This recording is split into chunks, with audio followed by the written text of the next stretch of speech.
Hi, and welcome to another episode of Hot Takes with me, the Silver Fox. Now, I mentioned in the previous video that the SNP are incredibly impoverished. They're over 1 million in debt. They don't have any money. And if they lose too many seats at Westminster, they are in deep, deep financial trouble. The only real income they've got at the moment is the Westminster money. Now, they're not getting much by way of corporate sponsorship because a lot of corporate sponsors don't really want to align themselves with a party that, first of all, is unlikely to win the next election, therefore be fairly powerless, and number two, is likely to start facing some serious charges involving money laundering and possible corporate manslaughter and or corporate homicide. So, it's very, very hard to attract companies to say, hey, come join us, and then knowing that in a few months' time, half of you could be doing time for serious crimes. Not a good look for various corporate sponsors. But one particular man from the past who has given money in the past is Brian Souter. He, of course, is the bus man, stagecoach. He has given money before. And Humza Yousaf is on bended knees, kissing his arse and begging him for money. That's all he needs, isn't it? Lots and lots of lovely money. Let's have a look. So, cash-strapped Humza Yousaf pleads with the tycoon Brian Souter to organise business dinner in a blow to Scottish Greens. Particularly if there's a bit of meat on the plate. They won't like that, will they? The tofu chuggers. The First Minister is attempting to mend relationships with Stagecoach founder after he stopped donating to the SNP under Nicola Sturgeon as his party faces a cash crisis. Souter fell out, of course. He had the famous bust up, and he said basically, look, you're always coming to me for money. You're not doing anything, blah blah blah blah blah, and you're always just being a pain, really. So he stopped providing the money, and of course he was their biggest donor by a long mark, and of course it really, really crippled their finances. But they were getting a lot of money through people dying, the old wills and things. Plus, back in the day, they had a lot more members. So the money was coming in quite nicely. They did have other corporate sponsors. So losing him, big chuck of the money. But they could just about get by. Then everything else dried up. And they went massively into debt. And they are in deep, deep trouble. So, of course, now they're back out there. And he's, kissing the arse, kissing the ring. And saying, please, please, please give us lots of money. We need it. Anyway, cash-strapped Humza Yousaf asked tycoon Sir Brian Souter to help organise a business dinner as he brought the former SNP donor back into the fold. But it could prove to be contentious for the Butte's House agreement due to him challenging LGBT equalities laws previously. Brian Souter, a very religious man, does not want the LGBT laws weakened, promoted and things like that. His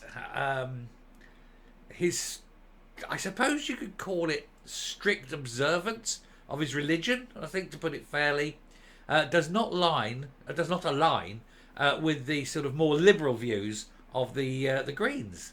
And so bringing him in may be very difficult for them to take because he's not just not doing what they want, he's actively against what they want. And that makes life a little bit more difficult. But of course, he does have that wonderful thing that is bound to change the minds of the Greens, and that is money. Changes a lot of minds, doesn't it? Anyway, the First Minister promised a business reset when he took over from Nicola Sturgeon, and failed, of course, to do that. Made things awful because he didn't pass on money that was supposed to go to businesses. He's making bureaucracy harder. He's now looking at bringing in taxes for stores and all sorts of things. So hardly business friendly. Anyway, the Nationalists have been struggling to stay afloat money-wise due to a lack of big donations. These dried up under the former occupant of Butte House, with Alex Salmond having had a close relationship with the former stagecoach entrepreneur. Sir Brian is one of Scotland's richest men and is socially conservative, meaning his values never aligned with Miss Sturgeon's, and he stopped donating when she was in charge. But he was asked by Mr Yousaf to help arrange a dinner with business leaders at a 5-star hotel.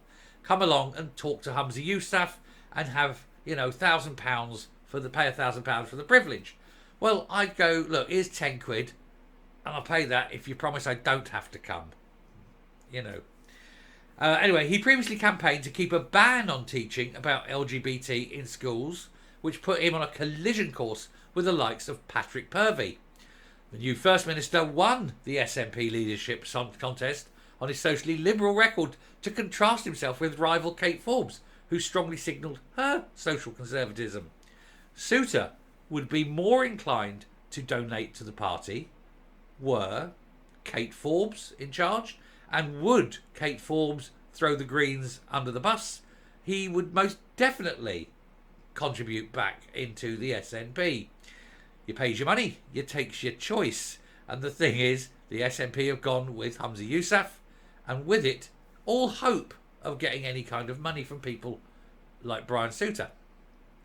The Scottish Greens co-leader said that Mr Souter's campaign had led him into getting into politics. He previously said the campaign against Souter's bigoted agenda inspired me to get into politics, and any principal party would have told him where to stuff his money. No. You see, the problem with Purvey, his little deviant mind, is he thinks that doing anything you like to other people whenever you like is perfectly acceptable, and that there should be no barriers. And it is perfectly acceptable in his mind for grown men to expose themselves in a room full of 7-year-old girls by just pretending that they're women. And that is a huge lady cock that he's waggling about. And of course, in Harvey's mind, that's perfectly acceptable. Goes to show exactly what the little deviant, his worldview is.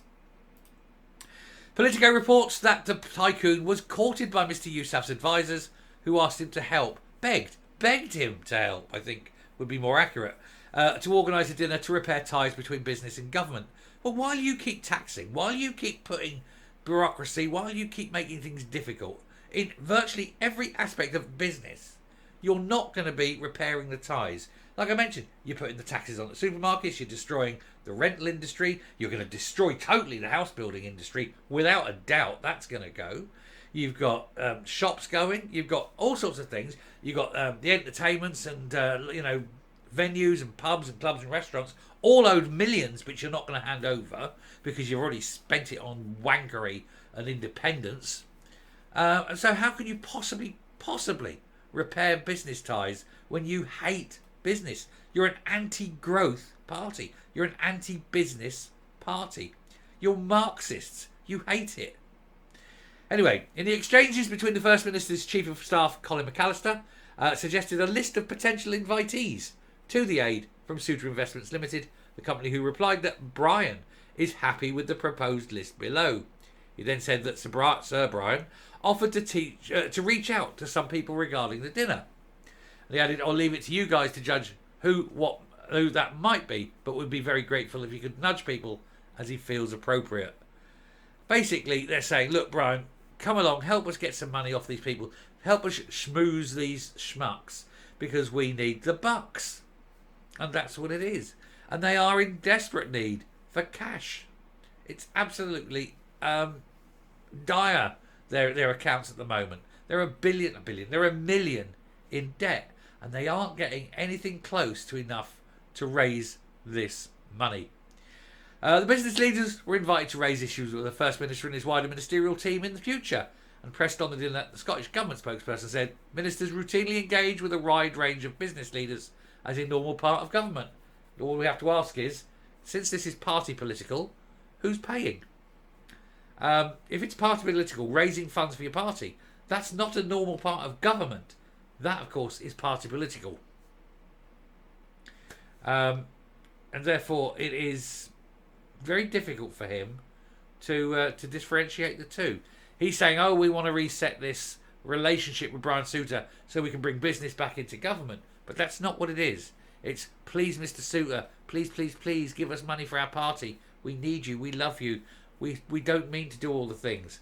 Souter, he's got it all. He says, get rid of the Greens. Get rid of the Greens and I'll give you £1 million.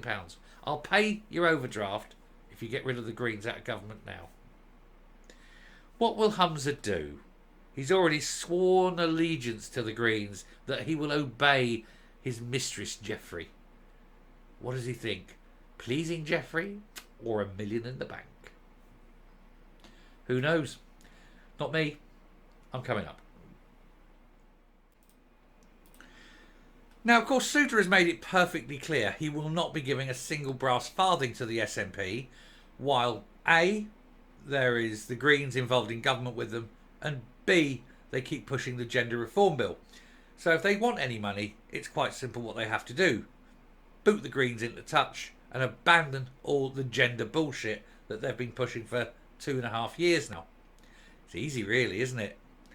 Well, it is if you need the money enough that you can grow a pair of balls and kick the Greens out. But we are talking about Alibaba, you know. Not much down the front, is there? Not much in there and not much down there. Poor bloke. Anyway, I shall finish there. Thank you very much for watching. Do pay attention at the back. We have at least one more to do today. And then that will be it for the evening. Hopefully, unless there's some breaking news. Anyway, thank you. And I will speak to you later. Bye.